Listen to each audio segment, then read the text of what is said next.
Welcome to another segment of Pearced Off, the counter-apologetics and philosophy section for Skepticule Podcast. This week, I'm going to be talking about the propositional content of the inner witness of God. Sounds fun.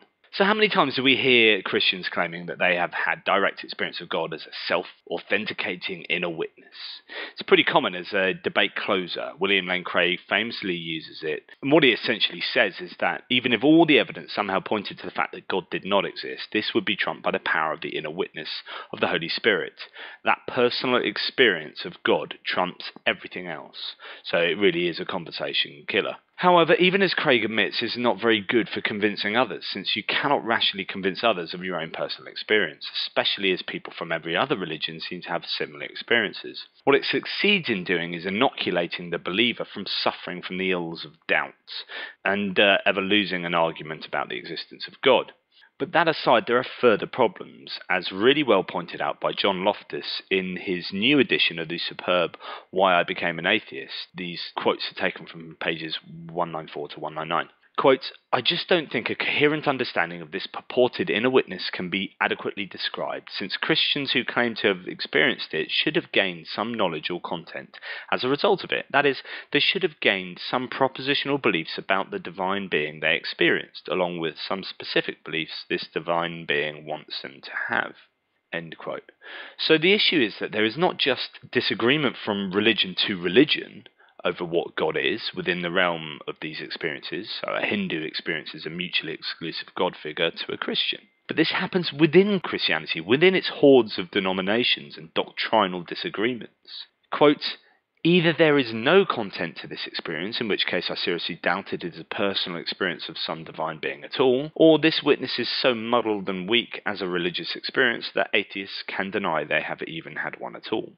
End quote. Romans 8:16 famously states, "The Spirit himself testifies with our spirit that we are God's children." End quote. What is God, and what does it mean to be God's child? If this is the propositional content of such a witness, there really is very little to go on. You see, when people experience God, they only ever experience the God around which they have been brought up. This is exceptionally dubious and should raise eyebrows. An Amazonian tribeswoman never has personal experience of Jesus or the Trinity, about which they have never learned. No one experiences gods that they do not know about. People see faces of Jesus in toast because that's what they expect or are primed to see. Psychological priming means that experiences become self-fulfilling. The experience itself gives no content. The content comes from culture, holy book, and environments in which the experience is being nurtured.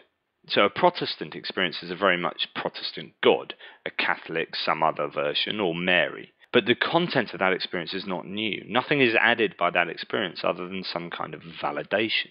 Quote, "Even though Craig cannot actually describe the exact propositional content of this inner witness, he still must think it witnesses to an undefined evangelical understanding of the Bible. So whether Craig is correct or not depends entirely on whether evangelical Christianity is true, plus some. Craig would claim that there are essential propositional truths that someone must believe in to be saved.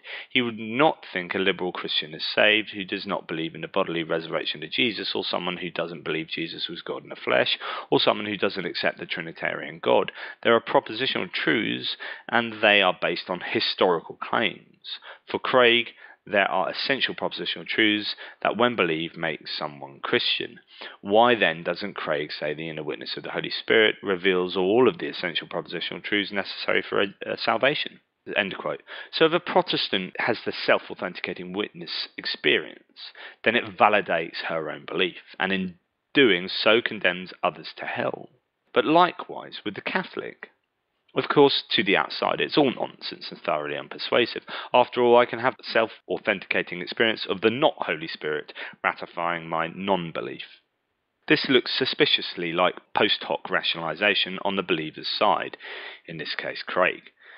As Hitchens has said, what can be asserted without evidence can also be dismissed without evidence. So this non-evidential claim of the inner witness of the Holy Spirit can, as far as I'm concerned, be dismissed. I mean, I can claim, as I said, the similar non-belief, that knowledge of non-belief in myself. So it does look like some kind of tactic that immunizes the believer from any kind of doubt or other arguments. They can just close the discussion by saying, I don't care what you're saying, I don't care what arguments you have, even though they're really compelling, they don't beat the inner witness of the Holy Spirit. So you can go and do one.